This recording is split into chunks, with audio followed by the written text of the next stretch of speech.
when you're one of the teams to beat in the NFL, it's a copycat league and they're open about it. It was great to hear the Jets kind of talk about, hey, we loved Aaron Glenn because he was working in Detroit and we saw, whoa, where they were and now where they're at. And it's definitely remarkable what Aaron Glenn, Ben Johnson were able to do. So naturally, they both were able to find opportunities elsewhere. Well, unfortunately, they have friends on the Lions, and those friends answered those calls, and they took some coaches with them. So now there is a little bit of an upheaval. I think people are a little more comfortable with Kelvin Shepard on defense because of the fact that there is a lineage to Aaron Glenn. There is a tie there, so there should be expectation of familiarity. What is your thoughts on the coaching staff upheaval, especially on offense too, where you have a new offensive coordinator and you have a passing game coordinator with David Shaw, you have a new tight ends coach, you have a little bit of shifting with Choice coming to town to work with the running backs and Montgomery working with the wideouts. How do you make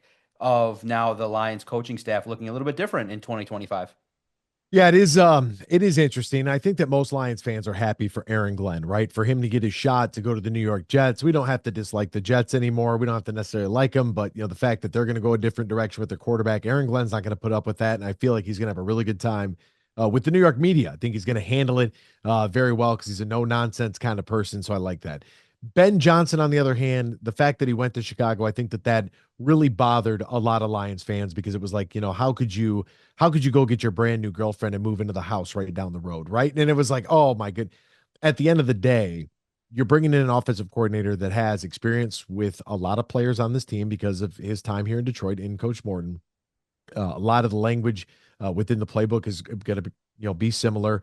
The Sean Payton ties there as well. Working in Denver, I feel comfortable on offense. I do like the hook and ladders. I do. I do like the creativity on offense because it's something that the wrinkles worked because we have such a commitment to being able to run the football.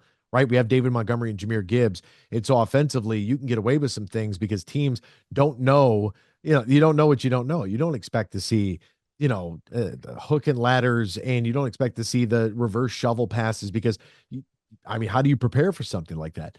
Chicago will get a healthy dose of it, right? I mean, it'll be interesting to see what kind of wrinkles we see from Ben Johnson that he carried over from Detroit, and then in our two meetings, does he try to pull some rabbits out of the hat, and can we take advantage of some of those play calls? That'll be interesting. I like the continuity on defense. I think that's what most Lions fans, felt like Kelvin Shepard. I know there was some people that were interested in Robert Saleh, obviously some local ties there as well. But for Coach Shep to get this opportunity, and early on in one of his press conferences, he was talking about paraphrasing here and trying to summarize quickly.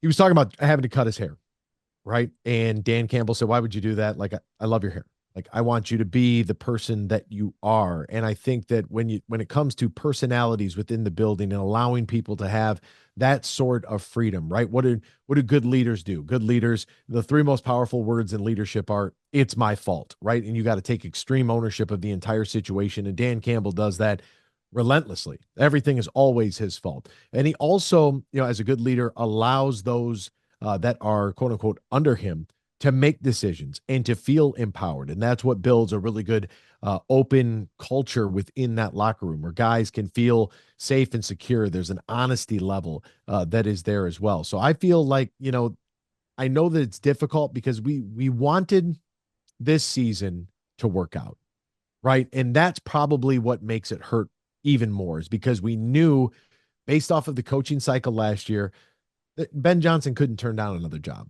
right? I mean, at the end of the day, there's only 32 of them out there. And if you really want to be a head coach, you really want to give it a run, you're going to have to say yes at some point, right? Do I think that he said yes because we peaked? No, I don't believe that at all. I think that for most of us listening to this right now, the Chicago Bears offer you 13 million. Hell, I'll help you pack your bags, right? You know what I mean? Like, go ahead, like, do your thing. And so, yeah, I get the resentment maybe there for Ben Johnson because that's the team that he went to. I think we all would have felt better if it would have been New Orleans or Las Vegas or, I don't know, Saskatchewan. He can go anywhere he wants, not in the division. For Aaron Glenn, I think there's more of a collective, like, okay, now we're rooting for you. Go be great, and then we'll see you when we see you down the road.